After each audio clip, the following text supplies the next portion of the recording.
From 2020 to 2022, we are partnering with industry to develop a new certification, Tire and Maintenance Technicians. They would be certified by industry assessors who assess what they know and what they can do. Our volunteers from industry form the Technical Working Committee, or TWG Committee, who are developing the certification.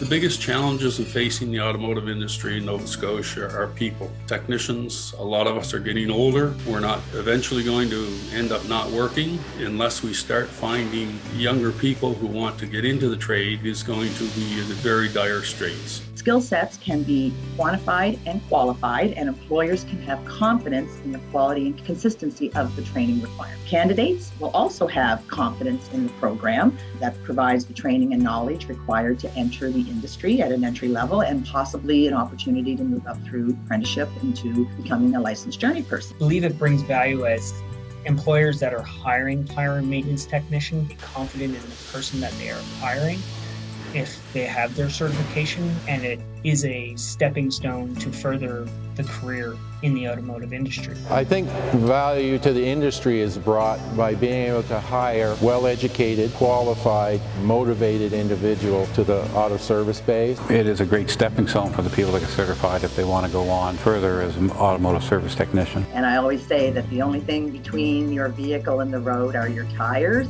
And it's really important to know that they're going to support you and keep you safe. I'm Nikki Barnett with the Automotive Sector Council.